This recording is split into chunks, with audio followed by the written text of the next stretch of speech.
Cahier, stylo, le thé, c'est parti.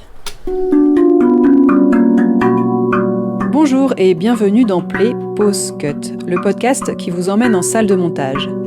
Je m'appelle Yasmina Jaffry et j'ai envie de vous faire découvrir mon métier à travers le témoignage de celles et ceux qui le font. C'est un métier de l'ombre qui me va très bien. On neutralise du film, on est là pour faire le meilleur film possible.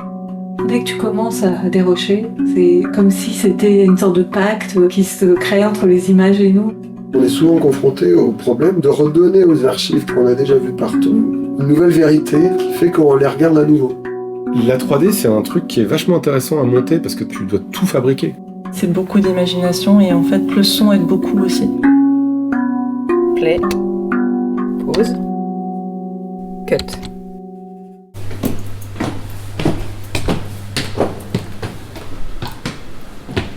On va être bien là.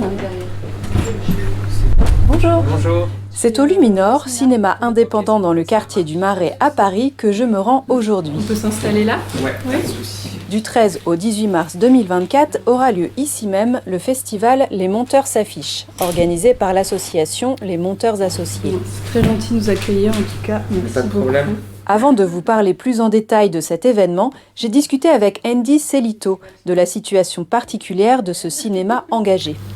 Donc tu travailles au Luminor, C'est ça. le cinéma qui nous accueille aujourd'hui. Est-ce que tu pourrais nous expliquer un peu ce lieu et je sais qu'il est menacé de fermeture, donc si tu pouvais nous expliquer un peu ce contexte-là.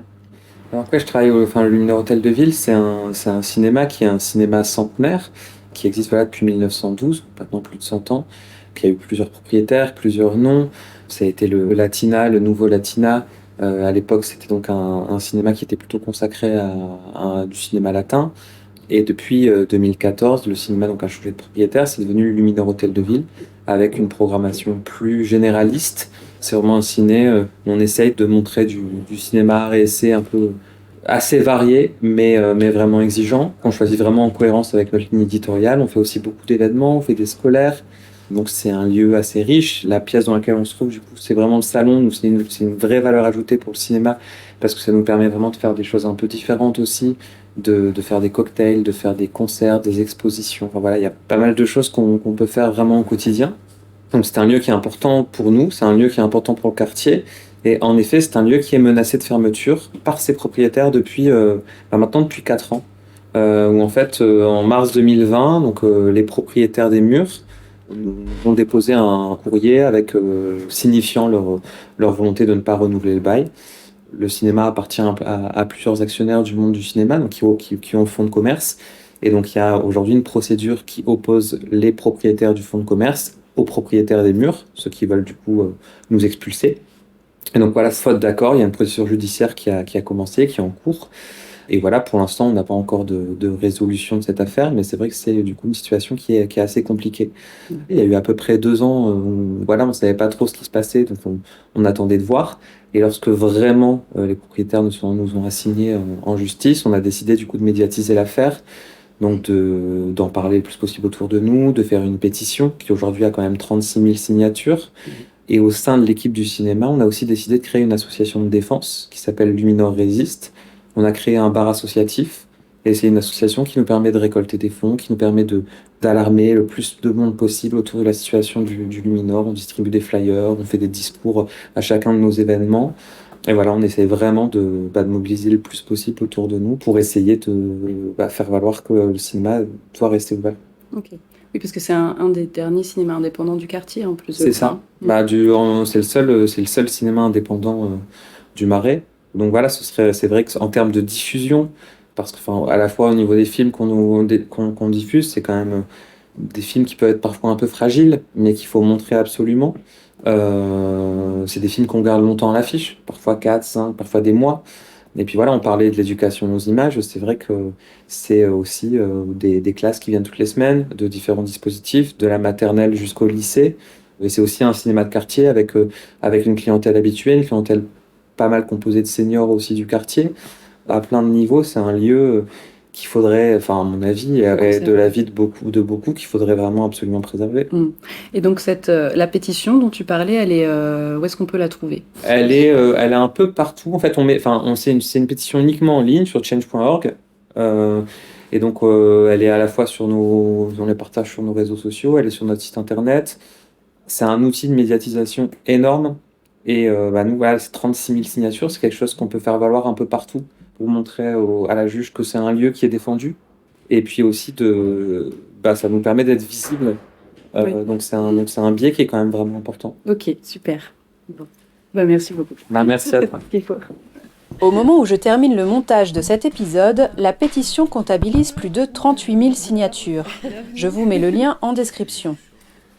Les monteurs s'affichent, c'est 6 jours de projection de films à l'issue desquels le public peut échanger avec les monteurs et monteuses qui les ont fabriqués. Attends, on va se rapprocher parce que du coup... Ouais, je sais pas comment tu enregistres. Ah oui, il y a une machine à café. J'ai rencontré Pauline Casalis et Michael Filippo, ayant tous deux activement participé à l'organisation de cet événement. Bonjour Pauline et Michael. On est aujourd'hui donc au Luminor pour présenter le festival Les Monteurs s'affichent qui va avoir lieu au mois de mars. Donc vous faites partie du comité d'organisation, c'est ça ? Oui, on parle d'atelier. Oui, tout à fait. Est-ce que vous pouvez nous présenter un peu ce festival ? Alors le festival, c'est pendant donc 6 jours des projections de films, à l'issue de laquelle il y a une discussion avec la monteuse ou le monteur du film, ou les monteurs, bien souvent rejoints par la réalisatrice, le réalisateur ou d'autres collaborateurs du film. Il y a également une table ronde qui est organisée, un pays invité, donc cette année c'est la Turquie, et puis d'autres rencontres, discussions, ça dépend un peu des années. Cette année c'est une rencontre avec les jeunes, autour de l'accession au métier de monteur. Comment devient-on monteur ? Voilà. Dans les films, il y a donc 3 documentaires, 3 films de fiction, une soirée court-métrage, et le pays invité cette année propose un court-métrage et un documentaire. Et j'oubliais une avant-première qui clôt le festival. Ok, et donc pour chaque film, le monteur ou la monteuse sera là pour parler du film après la projection, c'est ça ? Alors oui, c'est le principe, c'est-à-dire que à l'issue de chaque projection, le monteur ou la monteuse est présent pour parler du film en binôme avec un animateur, puis ensuite la parole est en général donnée à la salle. Et c'est pas une obligation, mais ça arrive très souvent, le réalisateur ou la réalisatrice est présent à l'issue de la projection et peut répondre aussi aux questions. C'est le principe. On aime bien le faire au Luminor aussi parce que il y a cet espace dans lequel nous sommes. Pendant toute la durée du festival, il y a une buvette qui est un lieu d'échange, et il y a aussi une librairie où on peut trouver des livres spécialisés, des DVD, voilà, et les publications des monteurs associés. Les livres qui sont mis en vente, c'est en rapport direct avec le festival ou c'est au sens large autour du montage, du cinéma ? Il y a un peu de tout, oui. C'est-à-dire que si le film est adapté d'un roman, le roman est vendu à la librairie, mais en général c'est plutôt une librairie de cinéma avec des livres consacrés au montage, ou des livres d'entretien, ou des livres écrits par des monteurs et des monteuses, ça arrive. Une librairie éphémère, mais la plus complète possible sur le sujet. D'accord. Il y aura moyen de se restaurer sur place. Oui. Et du coup, ça devient un lieu convivial. Oui. En buvant un coup, en mangeant un délicieux gâteau, on pourra parler montage. Oui, ça permet de continuer les échanges ou de les précéder, parce que j'imagine que ça ouvre un peu avant la séance. C'est ouvert tout le week-end en fait. Ah oui, d'accord. C'est ouvert le week-end. En fait, le festival, quand c'est mercredi ou vendredi et l'avant-première, il n'y a pas de buvette, sauf le premier jour, pardon. Il y a un pot d'accueil. Un pot d'accueil 1 heure ou 2 avant la séance, c'est ça ? Un pot d'accueil 1 heure avant la séance, tout à fait. À l'étage du Luminor, juste au-dessus de la salle où nous descendrons ensuite. Ok. Ce festival, il a lieu tous les ans ? Alors non, il a lieu tous les 2 ans. Sauf la première édition. Sauf la les 2 premières éditions. Enfin, oui, c'est-à-dire la première édition date de 2015, ensuite ça a été 2016, puis 2018. En fait, c'est quand même un gros travail pour l'atelier, comme tout le monde travaille par ailleurs. On est tous bénévoles. C'est beaucoup de boulot, donc refaire ça tous les ans, c'est beaucoup de boulot. Le festival, déjà, il est porté par les membres de notre association, donc de façon tout à fait bénévole, et pour certains, passent beaucoup de temps. Enfin, en tout cas, tous les gens de l'atelier passent du temps. Après, c'est un peu plus ouvert aux adhérents, notamment pour l'animation des discussions, ou pour la buvette, ou pour l'organisation de la librairie. Mais quand même, il y a si nous, on ne reçoit pas de salaire, il y a quand même des frais. Oui. Et du coup, on a des partenaires financiers. Vous êtes du coup à réaliser ces 6 jours de festival. Donc c'est assez conséquent quand même.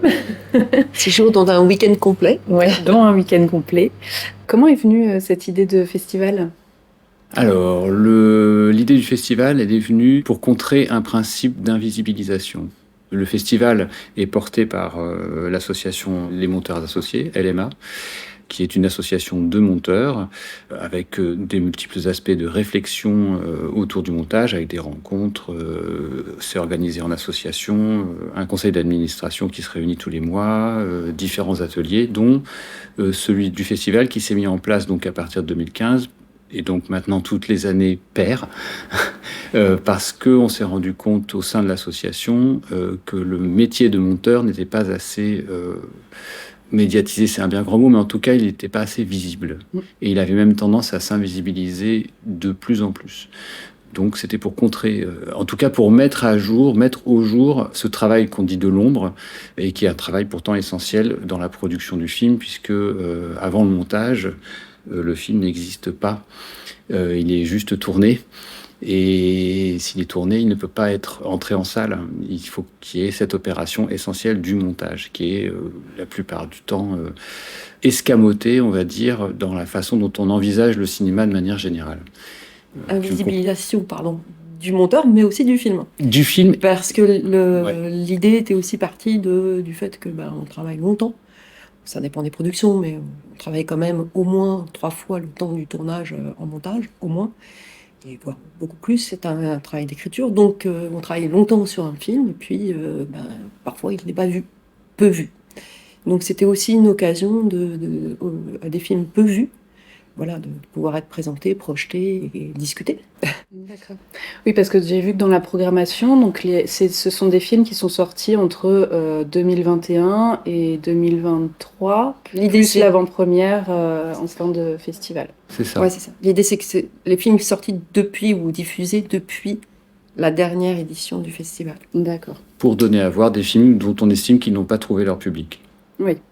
Donc il y a quand même une sélection. Enfin, vous n'allez pas mettre des blockbusters, par exemple, enfin des succès en salle. Il y a des seuils. Oui, d'accord. Il y a des seuils et alors parce qu'on diffuse à la fois des films de cinéma et de télévision. C'est indifférencié. Des courts-métrages, des longs-métrages, des formats de durée moyenne. Voilà, il y a des films qui sont formatés pour la télé qui peuvent faire 52 minutes. Il n'y a pas de formatage au sein du festival. Le seul but, c'est quand même que ces films n'aient pas été assez vus à notre goût, que ce soit à la télévision. C'est-à-dire que ça peut être des documentaires ou des films de fiction ou des courts-métrages qui sont passés, mais à des heures pas possibles, ou au-delà de 11h ou minuit. Et puis des longs-métrages de cinéma qui sont sortis au cinéma, mais qui n'ont pas rencontré plus de 150 000 spectateurs lors de leur sortie. Et seuil en dessous duquel on estime qu'ils n'ont pas été assez vus par rapport à la qualité qu'on veut porter, que ce soit dans l'écriture cinématographique ou dans le montage et les questions de montage qui peuvent être abordées à l'issue de la projection du film. D'accord. Alors cette année, il y a une carte blanche avec des films de Turquie et des monteurs et monteuses de Turquie. Comment s'est mis en place ce partenariat et pourquoi la Turquie particulièrement ?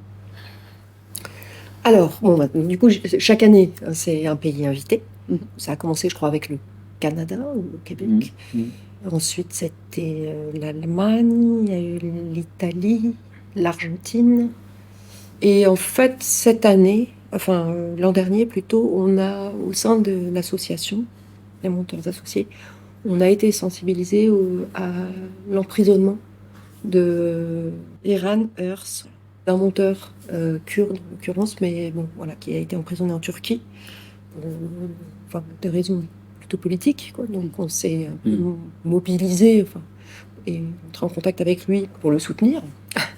Après, ça a sûrement déterminé un peu notre choix. Il y a plusieurs possibilités. Il faut aussi que le pays auquel on pense ait une association de monteurs. Puisque c'est dans le cadre d'une rencontre entre deux associations. Donc. Et puis, je sais pas, aller un peu aux quatre coins du monde. Cette année, ça nous a emmenés là.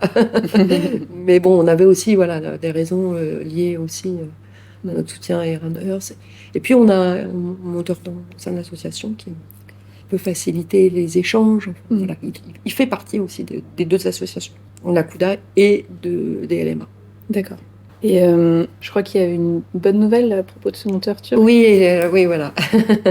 On a appris récemment que Aaron Earth, il était sorti de prison depuis un an, je crois. Mais en tout cas, il a été acquitté la semaine dernière. Voilà, donc il est blanchi de toute accusation. Ok. Donc on a parlé aussi des tables rondes. Donc tu as parlé tout à l'heure de comment devient-on monteur. Il me semble qu'il y avait aussi une table ronde sur les films d'archives. Oui, quelles sont les implications du montage des archives? Ouais. C'est une table ronde qui est en cours d'élaboration, puisqu'il y a toujours un thème de réflexion dans le festival. Donc, la fois passée, c'était le cinéma d'animation. Les fois d'avant, je ne me souviens plus exactement, mais voilà. Oui, donc, musique. La musique, oui, tout à fait. Les effets spéciaux aussi. Les effets spéciaux, ouais. Voilà. Donc, tout un tas de questionnements qui interviennent au moment du montage et qui sont éclairés lors de cette table ronde. Donc cette année, c'est l'archive, l'utilisation des archives dans le cinéma, au montage, en documentaire, en fiction, cinéma, télévision, enfin voilà, comment on utilise et qu'est-ce que ça veut dire d'utiliser une archive et comment ça s'envisage, comment ça a lieu. Le but étant d'éclairer le plus possible cette question, d'en aborder à peu près toutes les thématiques et comment ça s'articule dans une opération de montage plus globale, pas forcément d'ailleurs au sein de films qui ne sont constitués que d'archives.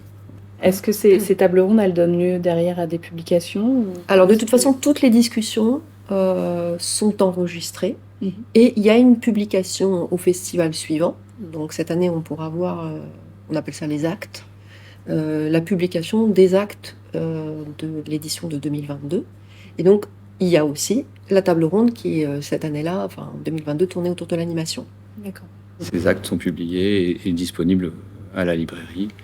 Ça demande un gros travail d'ailleurs, c'est un des gros travaux à effectuer dans les 2 ans qui séparent chaque festival, puisqu'il faut retranscrire, couper, mettre en forme ces rencontres qui ont lieu autour d'une parole libre. Donc voilà, pour que ce soit lisible et plus pliable, il y a tout un travail éditorial qui est fait. Et l'année dernière, il y avait une particularité qui était celle d'une rencontre avec l'association Tempo, qui est une association internationale de monteurs de tous les pays, et il y avait toute une discussion avec Tempo. Alors là, il n'y a pas une transcription parce qu'il y a le lien sur la chaîne YouTube de Tempo. Tempo, c'est une fédération, en fait, c'est une association d'associations, c'est une association internationale d'émanation allemande au départ, je crois, germanique. Oui, c'est ça. En tout cas, voilà, maintenant, ça regroupe un très grand nombre d'associations nationales et ça favorise tous les échanges dont on a besoin. Ça facilite, par exemple, nos contacts avec CUDA sont aussi passés par Tempo. Et puis, ça permet d'avoir une visibilité comme ça internationale au sein de Tempo et aussi d'être au courant de ce qui se passe dans les autres pays et des questionnements qui traversent chaque association et qui sont différentes d'un pays à l'autre. On peut dire qu'il y a des super films cette année.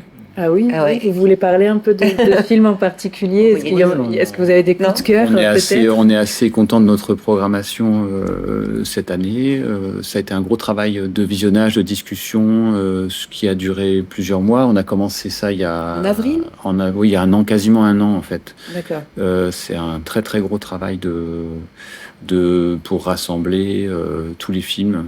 Soit nous qui allons les chercher, soit les monteurs nous les proposent. Et puis, on les visionne par lot de 8-10, une dizaine, une huitaine, dizaine par séance. Et puis, à chaque fois, on se réunit tous les mois pendant un certain nombre d'heures. Et on discute et on fait d'abord un premier travail de présélection, puis... Ensuite, la programmation définitive sur la base de cette présélection. On est nombreux, on est 14 monteurs et monteuses à regarder les films et à nous exprimer. Donc c'est le fruit d'un très gros travail. Des discussions animées. Riches, voilà. Riche. Est-ce que vous savez combien de films vous avez reçus ou visionnés depuis un an? On a oublié de faire le compte, mais je pense, en tout cas pour l'atelier long métrage, je ne saurais pas dire pour l'atelier court métrage, mais c'est colossal aussi. Oui, court métrage, ça doit être énorme. Pour l'atelier long métrage, je pense que ça doit tourner autour de 80 films, Oui, quelque chose comme 80, une centaine. Oui, je dirais ouais. C'est énorme. C'est vrai que les choix ont dû être, comment on dit, draconiens.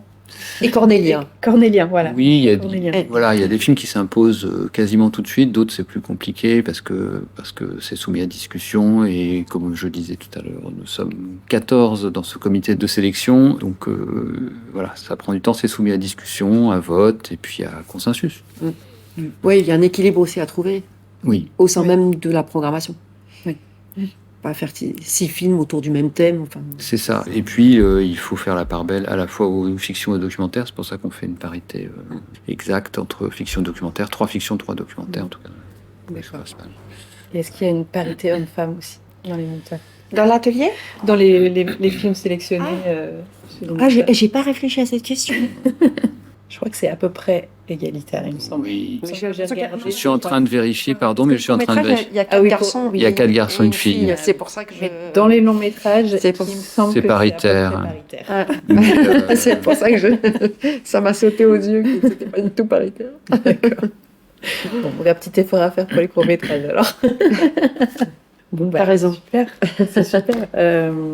Et est-ce que vous, personnellement, vous avez un petit coup de cœur cette année? Est-ce qu'il y a une séance que vous recommandez particulièrement Tous. Oui, tous. Oui. On est très contents des films. Oui. Alors, peut-être je peux les citer. Donc, On commence avec Little Palestine. Little Palestine, Journal d'un siège, d'Abdallah Al-Khatib, qui est monté par Taïba Hamji. C'est un documentaire qui se passe dans un camp de réfugiés palestiniens en Syrie. C'est plus tout à fait un camp, c'est devenu un quartier parce qu'en fait c'est un camp au départ en 48 et c'est devenu un quartier de Damas hyper animé. Et qui a été en état de siège pendant 2015, 2 ans. Pendant 2 ans. Alors dit comme ça fait un peu peur, mais c'est un film extraordinaire, véritablement extraordinaire, porté par une parole à la fois poétique et politique, tout à fait hors du commun, un geste de cinéma fabuleux. Voilà, tous été conquis par ce film. Alors le lendemain, c'est la soirée des courts-métrages. Ouais. Donc là, il y a 5 courts-métrages qui seront proposés cette année. Ils font tous entre 13 et 20 minutes. Et ça s'annonce très très bien. Donc le lendemain, le vendredi 15 mars, nous projetterons Poulet frites de Jean Libon et Yves Inan. C'est un vrai polar. C'est un documentaire, mais un polar. C'est incroyable.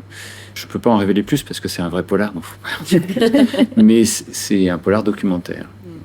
Samedi, nous projetons 3 films. Le premier, c'est El Agua d'Elena López Riera, donc un film espagnol monté par Raphaël Lefebvre, fiction qui se passe dans le sud de l'Espagne, dans une zone, je pense, qui n'a jamais été investie par le cinéma. C'est ces endroits où on cultive énormément, enfin à peu près tout ce qui est ensuite vendu dans les supermarchés français et européens en fruits et légumes, et où la question de l'eau est essentielle, et cette question est vue à travers le prisme des femmes et d'une légende locale. Écriture très particulière, mais vraiment extrêmement intéressante, extrêmement bien menée. Vraiment un très beau film. Nous diffuserons ensuite Qu'est-ce qu'on va penser de nous de Lucille Coda, et monté par Marie Beautois. Ça, c'est un documentaire. Un premier, je pense. Un premier documentaire, voilà. Autobiographique. Enfin, Voilà. C'est-à-dire qu'elle a filmé ses parents. Voilà. La réalisatrice va filmer ses parents autour du questionnement du changement de classe sociale. Enfin, c'est très très chouette comme film. Et le soir, nous passerons Chien de la casse de Jean-Baptiste Durand, monté par Perrine Beckert. Ce film, maintenant, peut-être on le présente moins, mais nous, il nous a paru être une évidence à programmer. Là, il est multiplement nominé au César, donc il accède à une notoriété qu'il n'a pas eue au moment de sa sortie. Un premier long aussi. Voilà, premier long métrage. Dans la sélection, il y a 6 premiers films. Le dimanche, On va commencer avec Le Pays Invité, donc 2 films donc présentés. L'Adresse, un court-métrage qui a été monté par Erasmus, et Traduire Ulysse, qui est un documentaire. Ensuite, il y a Léarchi, qui a été réalisé par Philippe Faucon et monté par Sophie Mandonnet, un film de fiction, mais sur une thématique documentaire, on va dire. Et enfin, donc ça, c'est clora le week-end, Léarchi. Et puis le lendemain, le lundi soir, l'avant-première, In Thaïlande, L'île sans fin, qui est un film très particulier. Il est réalisé par Eklem Barbier, Guilhem Cos et Quentin Lelgouache, et monté par Nicolas Borsillon. D'accord. Voilà.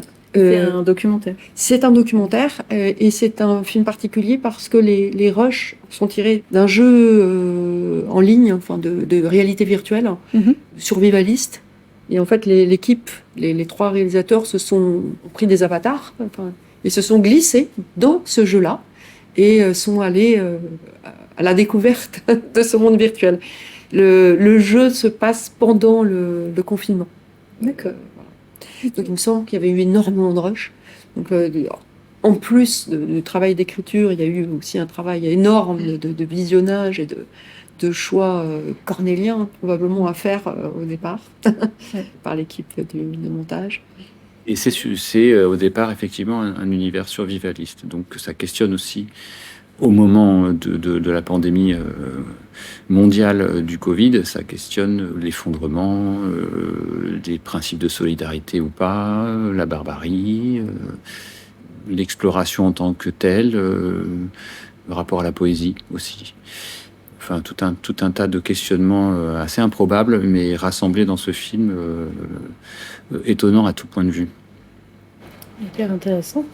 Il y a des séances scolaires aussi? Oui, il y a une séance qu'on appelle séance scolaire, parce qu'en fait, contrairement à l'ensemble du festival, cette séance-là n'est pas ouverte à l'ensemble du public. Elle est réservée avec des jeunes lycéens. C'est en partenariat donc avec lycéens et apprentis au cinéma en Île-de-France pour l'Académie de Paris, exactement. Donc là, c'est pendant la semaine, je crois que c'est le jeudi matin. Oui, c'est le jeudi à 14h. Et donc cette année, c'est un film qui s'appelle donc Dirty, Difficult, Dangerous, qui a été monté, libanais, qui est un film libanais, voilà, de Wissam Sharaf, une fiction qui a été montée par Clémence Diard, qui raconte la rencontre entre 2 réfugiés. C'est un film qui a une portée un peu allégorique dans son histoire. Le cinéma de Wissam Sharaf est un cinéma assez épuré, frontal, qui tire vers le burlesque parfois. C'est très particulier. C'est pas du tout plombant comme vision. Non, c'est un super beau film. On a hâte de voir tout ça alors. Bah ouais. Aussi. Enfin, nous, on a hâte que ce soit fini pour. C'est la fin d'un gros travail, oui, mais c'est l'achèvement. Ouais. Bah, génial. Faut aller tout voir. Et merci beaucoup. Merci à toi. Bah, merci, ouais, c'est super. Et puis, l'initiative. Voilà. Ouais. J'espère que les salles seront pleines. Merci à toi. Merci. Ouais. Les monteurs s'affichent, c'est du 13 au 18 mars au cinéma Luminor à Paris. Play Pause Cut, c'est terminé pour aujourd'hui. Je compte sur vous pour liker, partager et vous abonner. Retrouvez toutes les infos de l'épisode en description et suivez les comptes Instagram et Facebook pour ne pas manquer les prochaines publications. À bientôt!